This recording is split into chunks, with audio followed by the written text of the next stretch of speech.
Hi guys, hope you had a restful weekend. Monday again, so another video from me. This is week 3 out of 15, so time is moving fast. Hopefully you're taking advantage of it. You are getting challenged, you're learning, you're growing. Today, I'm gonna give you feedback about the LOs that you submitted last week or by yesterday midnight. And I'm gonna remind you that you have 4 more, right, due this Sunday. And concerning office hours, we do have office hours tomorrow from 8 to 12:30. However, we don't have a synchronous meeting this week. So I'm gonna go ahead and share my Moodle site and start talking about what we did this week. So for this week, we had LO 2, 3, 4, and 5, and I have my notes right here. LO 2, 84% was the average. One question I want to address is that ACL is an intra-articular ligament, okay? 73% was the average for LO3. A couple of items I would like to address. The primary function of the skeletal muscle is to produce movement.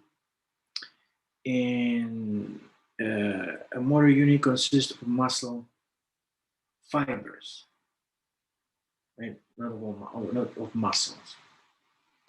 LO4, 87%. The muscle fibers in a single motor unit cannot vary in type. And I think I emphasized on that enough. So the muscle fibers in a single motor unit cannot vary in type, right? They're the same type of fibers. And LO5, 82%. There's a question about the hip and the shoulder gringles. The hip gringle, yes, trying to facilitate range of motion. Shoulder gringle is trying to reduce that, actually to be more stable. Extension strength about the elbow is greater for a position of 90 degrees flexion. Right? And I think that's pretty much it. In general, I don't see really high averages. I would like you to spend more time on the LOs if possible. I can see that the people who don't spend a lot of time have lower scores. And for 2 or 3 people that you got special permission to take my course while you're taking the kinese course, there's some things that have been taught in the kinese course as functional anatomy. So there's extra work for you, but that's something that you agreed upon. So please, I hope you have a better sense now of the level of difficulty in those LOs and what I expect from you. You're going to have LO 6, 7, 8, and 9 for next week, right here. Right, I'm going to cover again. I'm going to do my best to cover again in an hour 15.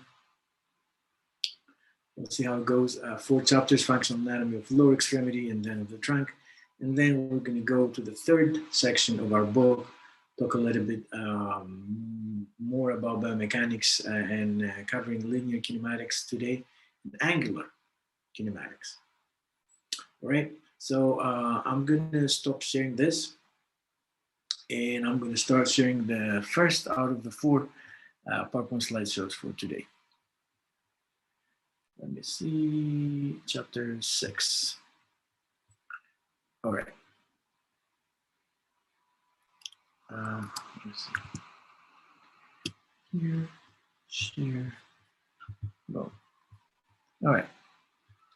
So this is just bad business. All right. So let's move now to the functional anatomy of the lower extremity, right? And there are things that you already know.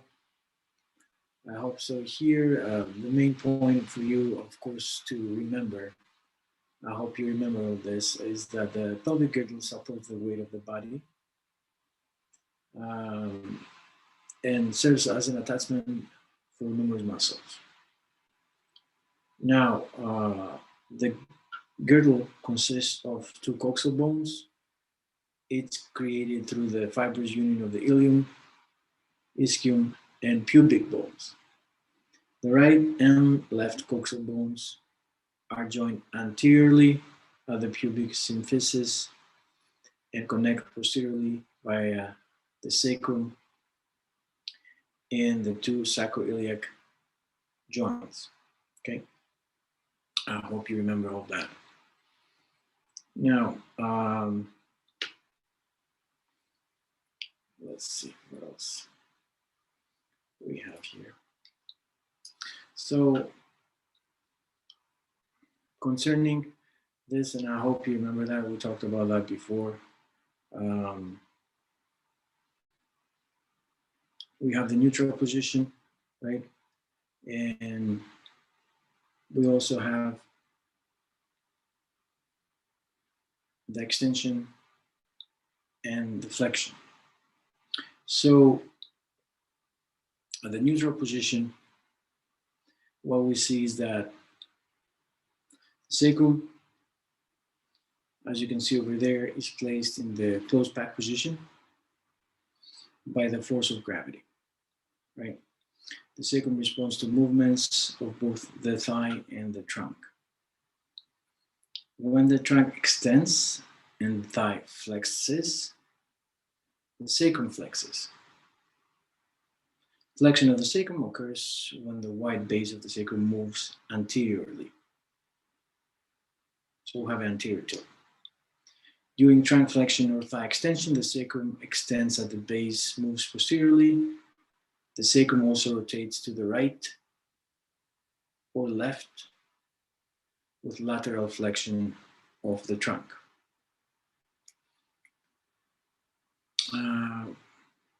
I'm sure you remember that the pelvis can move in all 6 directions in response to trunk or thigh movement.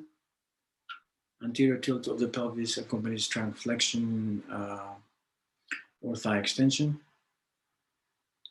Posterior tilt accompanies trunk extension or thigh flexion, and so on and so forth. Okay, all the way to rotation. When we rotation accompany left and right rotation of the trunk, respectively, or unilateral leg movement. We know about the combined movements. Without the combined movements, we wouldn't have the full range of motion, of course. These are the muscles, and I added that figure. I hope you remember all these. Same about this one. I added that figure so you remember some exercises. I don't want to stay here. About the injury potential, what I want to say is that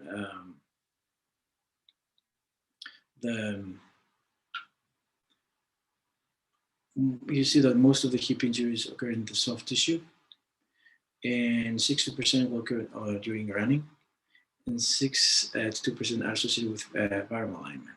So when the knees are going outward, okay? Yeah, the knee joint, that's pretty classic, and I hope you remember that from 212 and 214 that the joint has 2 degrees of freedom, right? We'll have the flex and extension, but we'll have a little bit of rotation. So we'll have 2 degrees of freedom, so it's a bicondylar, double condyloid joint, okay, bicondylar.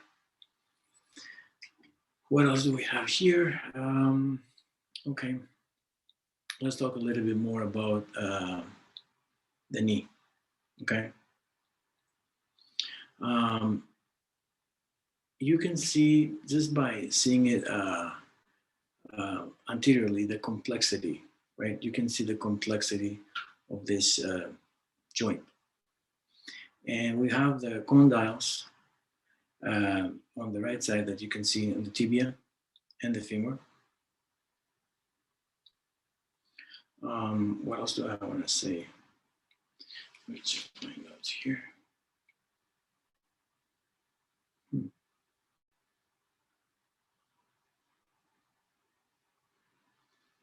Nothing else, I guess, about that.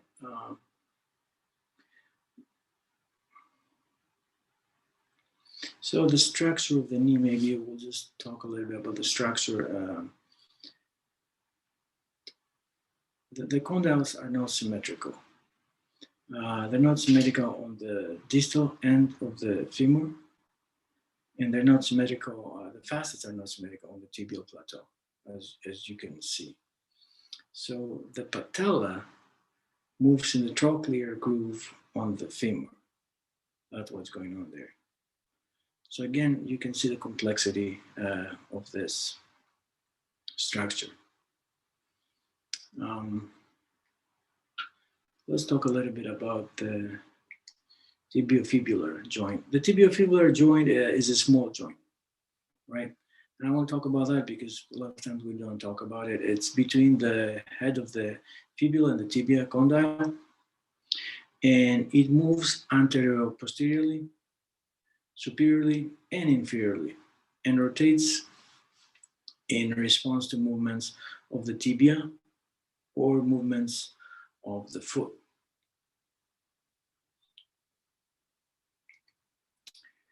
Nothing really fancy here. I added this, again, figure on the right with the colors, in case you don't remember all of this. These are all the movements of the knee joint. Yeah, ACL is the most common ligament injured. We've talked about the ankle and the foot before, right?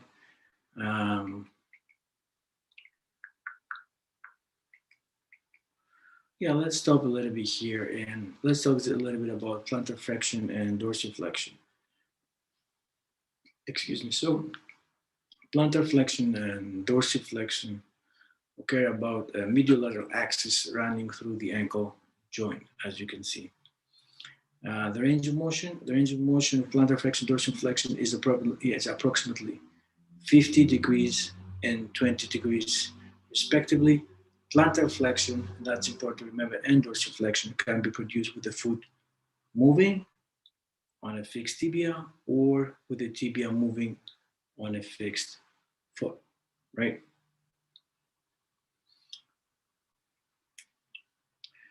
All right. Yeah, for this one, we'll have the top figures and the bottom figures. You can see that the top figures that with the foot off the ground, the foot moves on a fixed tibia, and the subtalar movement of pronation is produced by eversion, abduction, and dorsiflexion. Okay. Supination in the open chair is produced by inversion, adduction, and plantarflexion, while the bottom will have a closed kinetic chain with the foot on the ground. Much of the pronation and supination are produced by the weight of the body acting on the talus. In this weight-bearing position, the tibia moves on the talus to produce pronation, but also supination. So here we have the three arches. Three arches are formed by the tarsals and metatarsals. We have the transverse arches, there are two of them, which support a significant portion of the body weight during weight-bearing exercises. The medial longitudinal arch, which is B, and dynamically contributes to shock absorption. And the lateral longitudinal arch, which is C, and that which participates in a supportal function during weight bearing.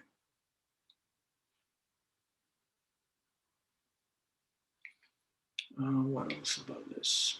I don't think we have now. Some exercises, the injury potential. Yeah, nothing else from this one. All right. Let's go to chapter 7.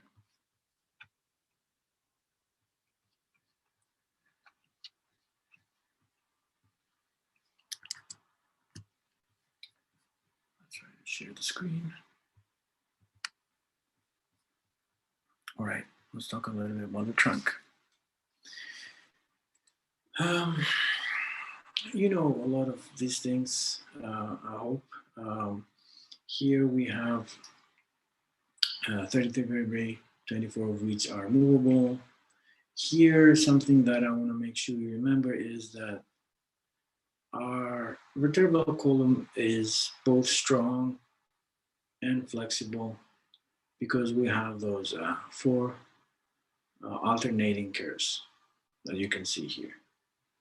And we are born with the thoracic and the sacrococcygeal curve. The cervical and the lumbar curves are formed in response to weight bearing and also muscular stresses imposed on them during infancy.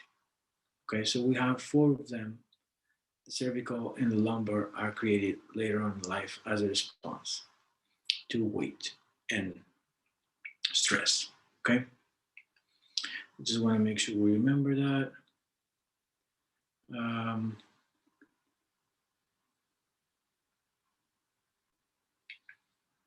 yeah, okay, so here we can see the anterior and posterior segment, and the posterior is, as I call it, the freaky one, right? So the vertebral motion segment can be divided into those two. The anterior portion contains the vertebral bodies, intervertebral disc, and ligaments. And the posterior portion, the freaky one, contains the vertebral foramen, neural arches, intervertebral joints, transverse and spinous processes, and ligaments.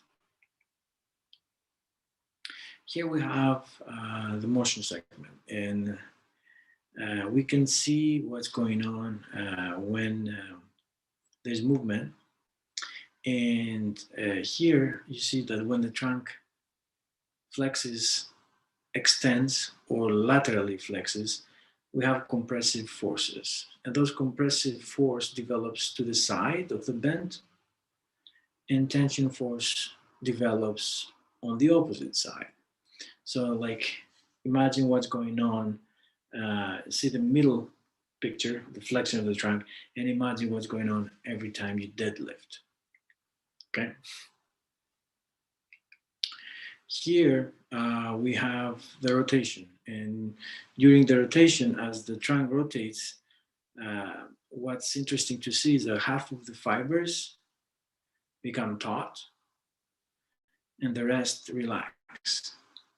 Right? You see that half of them become taut and half of them relax, which creates tension force in the fibers running in the direction of rotation and shear force across the plane of rotation.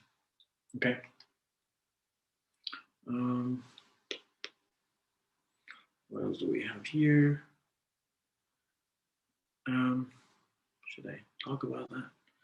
Sure. So the posterior portion of the spinal motion segment is responsible for a significant amount of support and restriction owing to its ligaments and structure. The posterior portion contains the only synovial joint. I'd like you to remember that in the spine. The apophyseal joint, which joins the superior and inferior facets of its vertebra. Cervical region, very mobile. Thoracic region, very restricted movement. Lumbar region, most highly loaded structure in the skeletal system, and sacrum and coccyx are fused vertebrae. Okay, this is a nice figure to see all the flexion, extension, lateral rotation, lateral flexion and rotation per vertebra. So it starts with C0 all the way to L5S1. Okay, and that's really interesting to see, I think. These are the movements of the spine. All right, cool. This is another interesting figure, I think, to see. You can see right in the middle what happens when you deadlift, right? And how much pressure we put in between our discs. Based on position, it looks like the worst is when we're sitting and we're leaning forward, right? And so whenever you're sitting, that's a takeaway, take-home point. The takeaway point is whenever you're sitting, make sure you lean backward as much as possible and put your arms on something that like they can rest. Okay, so you have less weight. So for people who are doing seated good mornings, if you ever done seated good mornings, you can imagine how much pressure you put in your discs. These are deviations. I hope you remember them and you understand them. Mm, yeah, that's pretty much um, the the most important things. And this is the disc degeneration. You can see how we move from healthy all the way down to osteophyte formation. Um, the disc degeneration narrows the joint space, as you can see, little by little, causing a shortening of the ligaments, increased pressure on the disc, and stress on the epiphyseal joints, of course. Of course, and this is the last thing I think I want you to remember from this chapter. A lot of times we're talking about how we're lifting a weight, like from the ground, and we always talk about use your legs, but that's not entirely true. Because low back injury can be reduced if we have the proper technique. And the proper technique is about, most important thing is whether it's not about if you're using your legs or not. It is where the weight is with respect to your body. So the proper lifting technique is where you have the weight close to the body, your head is up, and your back is arched. The leg lift technique is no better than the back lift technique. So B is not so much better than C if the weight is held far away from the body. Okay, I want you to remember that. The most important thing is the weight has to be closer to the body.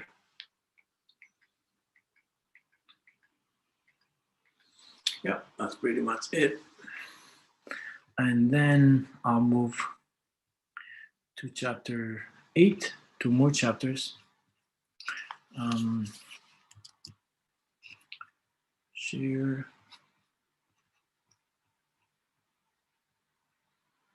And this.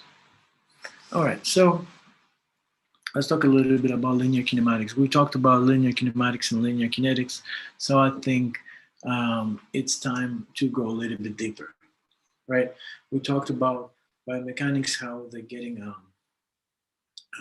subdivided in kinematics, that we care about um, the way we move, and then kinetics, which is why we move the way we move. So kinetics is more about force, and kinematics is more about position, velocity, and acceleration. Well, we're going to define velocity and acceleration tonight. So here, as you can see, A1 to A2 is equal to B1 and B2, whether it's a straight line or it's a curvilinear movement. This is how we can get the quantitative analysis, accelerometers, photographs, high-speed videos. So if you ever been in a lab that has to do with biomechanics, they have pretty expensive equipment. How do we do that kinematic analysis? You see those points that we put up there? So we put somebody around, and then we can use those as reference, and then we can check how they're moving based on those points that we put there. So those are the points that we are constantly checking, and that's how you can really figure out how you move, right? The cameras are focusing on those points. Now, we can have two-dimensional reference systems, and you can see the reference system can be outside of the body. The axes are outside of the body, or as you can see, the axes go through the rotation point, which is the knee in the scenario B. Of course, we can have the three-dimensional reference system. I don't want to go into detail with that. Okay, this is something I want you to know. In Whenever I ask that in class, people don't know that, and I'm a little bit confused why you haven't been taught this already. So what's the difference between scalar and a vector?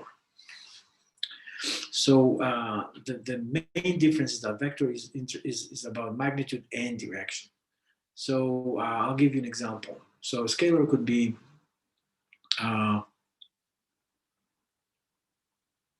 I moved 5 feet. A vector would be I moved 5 feet north northeast. Okay, so it shows that I did move, but it shows the direction of my movement. Okay, this is pretty important in biomechanics. So here we're going to talk about vectors, and here we're going to, when we are drawing a lot of things in biomechanics, if you ever go and take a class that's strictly biomechanics, you'll see you're going to use a lot of arrows, and you can add them, subtract them, and so on and so forth, but we're not going to do that today. So displacement and distance. Distance is scalar. So for people who have watched soccer, for example, we can say that a soccer player throughout the whole game, he or she ran for 6 miles, right? Displacement, we care about, we have a reference point and we care how much you display based on that, in which direction. So you can run for 10 miles and then you can end up at the same spot. Distance wise, it would be 10 miles. Displacement wise, it would be 0, because you started from A and whatever you did, you came back to A. So you didn't really move, right? So in biomechanics, when we talk about displacement, we need to know it's about changing the position. So distance is not displacement. Distance is scalar. We don't care about direction, but displacement we do. Okay, displacement is a vector. And the same thing with velocity and speed. Velocity is a vector. So in velocity, we have the change of displacement over the change in time. Speed, we do have the change in time, but we have distance, right? That's a big difference. So velocity is a vector. And here you can see changes in position over changes in time, delta S over delta T, okay? And we measure that in minutes and in meters per second. I don't really care about that. This is kind of interesting, and I want to stay here for a second, because when I explain in class, a lot of people are like, huh, okay, all right. So can I have negative velocity? Can I have negative velocity? In order to have negative velocity, if the changes in time are always positive, I should have a negative change in position. How can I have a negative change in position? Right? So think about it. I'm here, I'm start running this way, right? At some point, I turn around and start running this way. If I'm running back, that is negative, because I'm coming backwards. No, I'm coming back. So here, if we see it over like the position over time, the time goes by, right? So in the beginning, I'm moving towards away from this point of reference, and at some point I stop. So there's 0 change in direction, so the slope is 0, and then I start moving back here. So now I have a negative slope,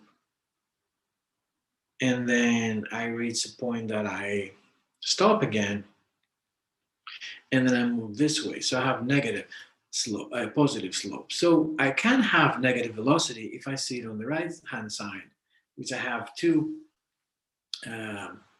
on top of them. And here we can see velocity over time, and we can see position over time. So when my positioning is negative, my velocity is negative.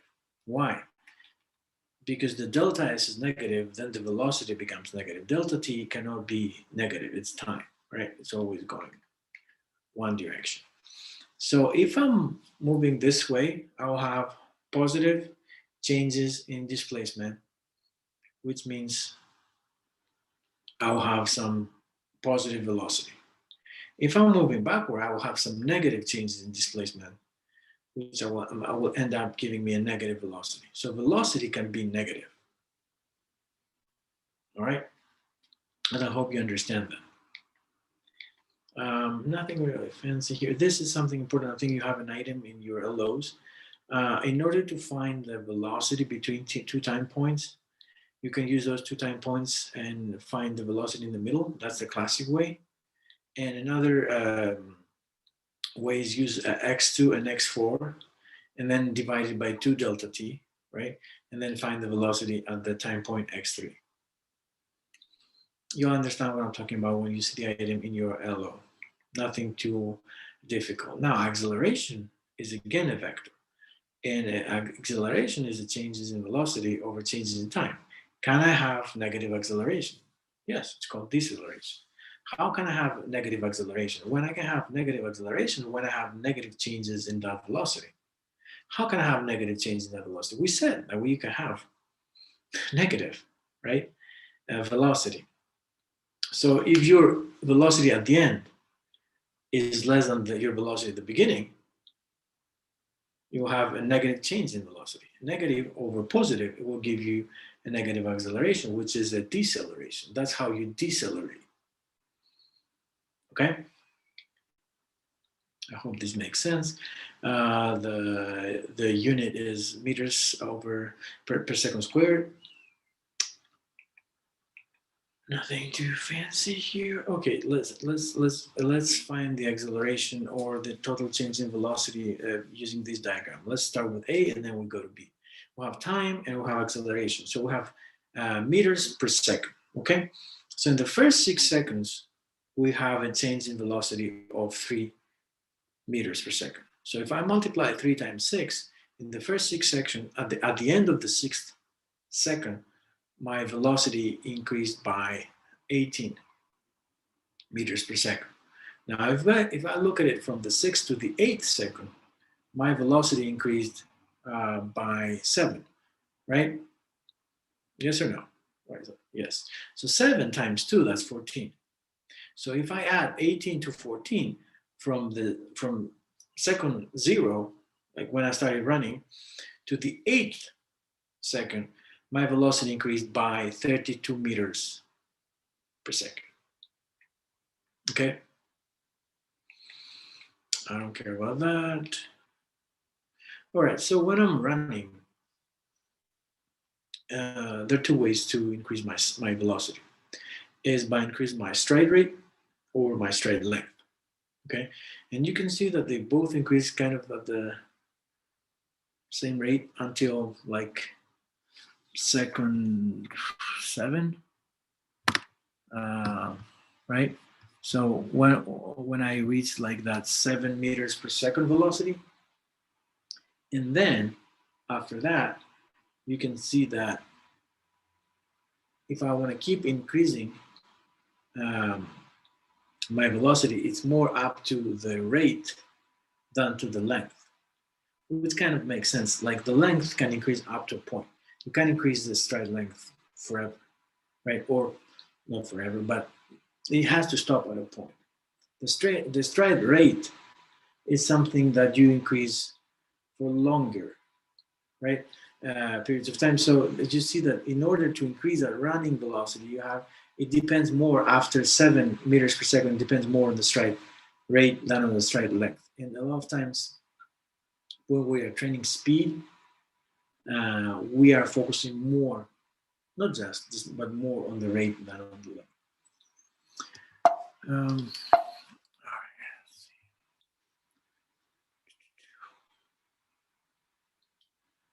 Okay, this is another cool thing that I wanted to share with you. So these are from sprinters, right? So you can see that they reach the maximum speed at time second 4 to 5, right?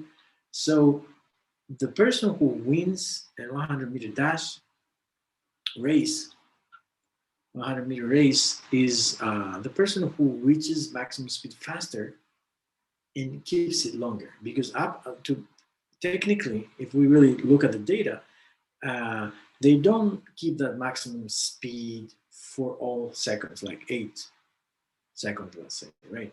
They start decreasing just a little bit. If they keep it up, the longer they keep it up, the faster they reach the maximum speed, and the more they keep it up, they don't decelerate even a little. Those are the people, the sprinters, who are gonna win.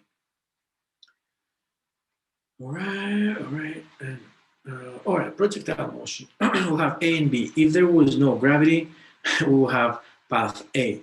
Since we have gravity, we have path B. So it goes up to a point, up to a point called apex, and then it comes down, right? And you can see the horizontal displacement. But again, if we didn't have gravity, we have path A, so we just keep going like that. But with gravity, we have this kind of movement. And for trajectory, we have 3 factors. One is the height, right? So if you're playing basketball, we'll have 3 things that will affect the trajectory of the ball. How high you jumped, the project angle, like what's the angle of release, right? And the velocity. Okay, and it's kind of the same if you're throwing the javelin, for example. Okay. Yeah, that's pretty much it with 8. And stop sharing. I'll find 9, and I'll share that one. We're going pretty fast, so I'm happy about that. I don't want to keep those videos very long. All right, and the last chapter for tonight is angular kinematics, right? So angular, all parts of the body move through the same angle. Right? Not the same displacement, we'll have the same angle, angular displacement in this case. So here, A, B, and C move through the same angle, but the angular displacement is, you can see that's much bigger in C, right, than in A. And here we have an example of general motion, where you can see that this gymnast moves, there's a rotation in the movement and translation. Okay. Instantaneous center of rotation. This is something that happens in general, but in the human body, it's not exactly like that, because there is a rotation, for example, there's flexion on the knee, but that pivot point moves too a little bit, so it's not stable. That's what I want to point out. These are the components of an angle, right? Vertex and 2 lines, of course. This is the radian. I hope you remember that from geometry classes.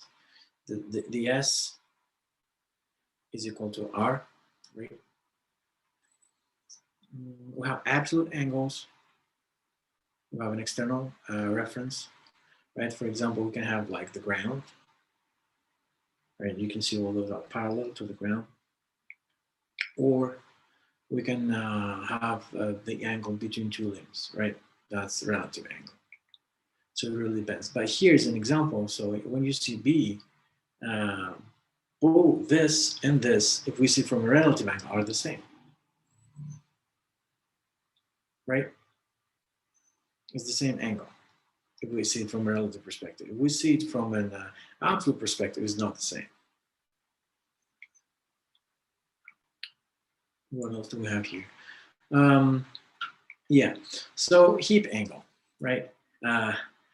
What I want you to remember here is that we have a positive angle for flexion. I hope you know that. If you don't, I want you to remember that. Have a negative angle for extension.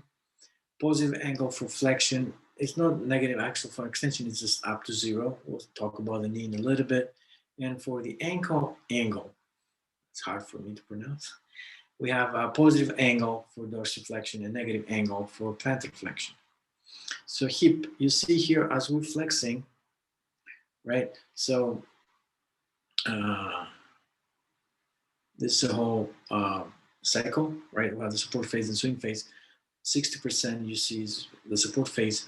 But you see when we flex the hip, right, we have a positive angle. which we just talked about. When we extend the hip, we go through 0, and then we have negative angle, okay? The knee, positive as we flex, right? And as we extend, it can go all the way down to almost 0, which is fully extended. Angle, dorsiflexion is positive, and plantar flexion is negative. Now for the rear foot angle, we need two angles actually, the one from the leg and the other from calcaneus. You see when the leg one is 90 degrees, but the calcaneus is more than 90, we'll have pronation. If it's less than 90, we'll have supination. Okay. Inversion is positive angle, and eversion is negative. And we'll talk about foot. Here again, if you take a class in biomechanics, that's really important to understand the direction of angular motion. You see that figure skater is rotating this way in the first example.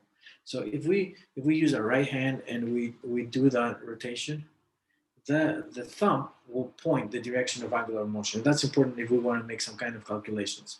But if the skater is rotating the other way, right? Again, using the right hand, we're going to go this way, so the thumb will point out the direction of angular motion. That's just a cool trick I wanted to show you in case you take another biomechanics class in the future. Angular displacement. So here again, if we start from, we have a pendulum, right? It goes up like left and right, left and right, left and right, and then it stops in the middle. The displacement, if we use those numbers, it will be just 35. Because it will be 35 minus 0, 35, right? The displacement. It doesn't matter how much distance it covered. It doesn't matter. Because from point A, which is the initial position, to point B, which is the final position, it just moved 35 degrees. That's it.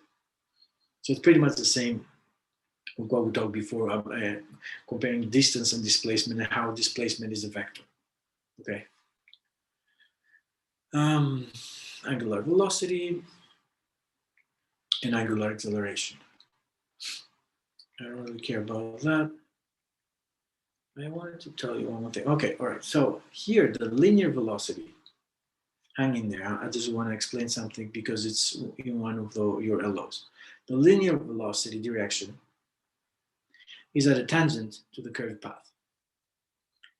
Therefore, here we have the tangential velocity, VT. Okay, and VT is a product of R, the length of the arm, I'll talk about it in a little bit, and omega, right, which is what? The velocity, the angular velocity. So if we think about how can we maximize the linear velocity, and we think in terms of golf, and as you can see, VT equals R times omega, right? We just talked about that. There are two ways to increase the velocity, the tangential velocity. Is either increase the angular velocity, omega, or we're talking about larger radius, right? Radius. So you increase the R. So if you had to choose between those two claps, and your goal was, when you hit the golf ball, to have more velocity, which one would you use? The longer or the shorter? The longer or the shorter? If you want to increase R, you'd use what? The longer, right? Okay. That's what I want to talk about. Okay, angle to angle diagram. It's again some cool stuff that biomechanists use in order to represent human movement. So here we have the knee in terms of thigh, we have toe off and foot strike. And you can see, for example, when the thigh is at 60%, the knee will be at 90%, about, right? And this is when we're running, but this is good. Like if we have something like that, we can compare it to a client of ours, a patient of ours, and see if they're normal or average or not. Here we have the knee in terms of, because I'm covering it, in terms of the ankle, right? So here you can see, for example, when the ankle is about 100 degrees, the knees are 90, kind of 90, 95, right? I don't care about that. That's about different kind of shoes. No. Here is just a cool thing to see how we have differences in the angular kinematics of between walking, running, and sprinting. Walking is the the solid line, and then running is the dashed line, and then the dotted line is sprinting. You can see as a percentage of the gait cycle, the degrees how they change in hip abduction, adduction, hip flexion, extension, and so on and so forth. So if you're interested in biomechanics, I just want you to put some emphasis in this so you can just look at it and see how it differentiates how one is higher in degrees when we plantar flex and we dorsiflex when we just compare running to sprinting or walking. Yeah. All right.